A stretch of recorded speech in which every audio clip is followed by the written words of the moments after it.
네, 경희 피레타니원의 강재춘 원장입니다. 자, 이제 날씨가 서서히 좀 이제 풀리는 것 같죠? 정말 폭염은 조금 지나가는 이제 시기가 아닌가 싶습니다. 마지막 힘내시고요. 자, 오늘은 이 유전성 질환 중에서 어림선의 일종인 표피박리성 과학학화증에 대해서 제가 세포열 에너지 대사적인 관점, 피레토 세라피적인 관점에서 말씀을 드리겠습니다. 자, 오늘은 이 세 가지에 대해서 좀 중점적으로 말씀을 드리겠는데요. 첫 번째로는 표피박리, 피부박리가 왜 발생하는지, 그 다음에 과학학화증은 왜 발생하는지, 그리고 이제 각질, 인설과 같은 탈락성의 증상들은 왜 발생하는지에 대해서 설명을 드리고, 또 이 표피박리성 과학학화증의 치료 원칙과 치료 방법에 대해서 또 마지막 설명을 드리겠습니다. 자, 일단 먼저 표피박리, 피부박리는 왜 생기는 걸까요? 그냥 단지 유전적으로 생기는 걸까요? 저는 그렇게 보지 않습니다. 표피박리, 피부박리는 이 또한 이제 세포의 손상으로부터 시작이 되는 겁니다. 세포가 손상을 받게 되면 세포 내 미토콘드리아에서의 ATP의 합성에 장애가 생기고, 그때 뇌를 포함한 오장육부의 온도, 코어 템퍼러처, 심부 온도가 이렇게 내려가게 되고요. 그럼 체온 조절 중추 시상하고에서는 명령을 내리죠. 체열의 방출을 줄이기 위해서 손발 끝에서 모공을 닫아버립니다. 그 이후에 밥을 먹고 활동을 하면 열은 발생하는데, 그 열 에너지는 구멍, 관절, 마찰이 많은 쪽으로 열이 확 쏠리게 됩니다. 표피박리성 과학학화증의 증상 중에서 이 손바닥, 발바닥 쪽으로 엄청난 과학학화증이 생기게 됩니다. 바로 마찰이 많은 쪽으로 열이 확 쏠려버리게 된다라는 이야기예요.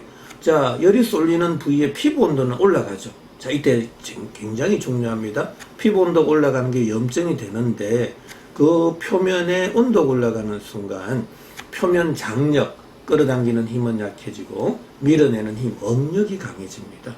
바로 그때 각질 세포가 이 밀어내는 힘에 의해서 떨어져 나가게 되는 거죠. 바로 그때 박리 현상이 생긴다라는 이야기입니다. 왜 떨어져 나가는지를 반드시 이해해 주셔야 되고요. 그 다음에 과학학화증은 왜 발생하느냐라는 이야기인데, 우리가 삼겹살을 구우면은 딱딱해지잖아요.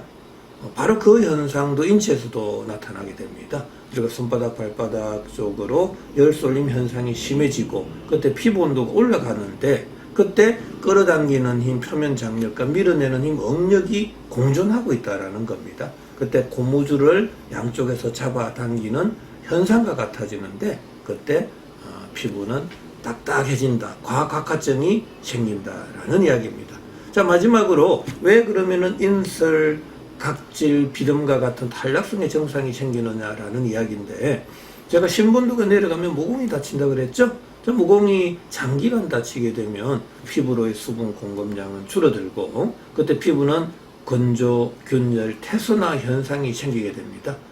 그리고 이 수분 공급이 각질 세포까지 충분히 가지 못하게 될 경우에 있어서는 이 각질 세포 간의 점착성마저 줄어들게 됩니다. 그때 이제 인설과 각질과 같은 탈락성의 증상이 생길 수 있다라는 이야기입니다. 자, 그러면 왜 표피박리성 과학학화증이 생기는지 이제 이해가 되시죠? 자, 그렇다면 어떻게 우리가 치료를 해야 되는 거죠?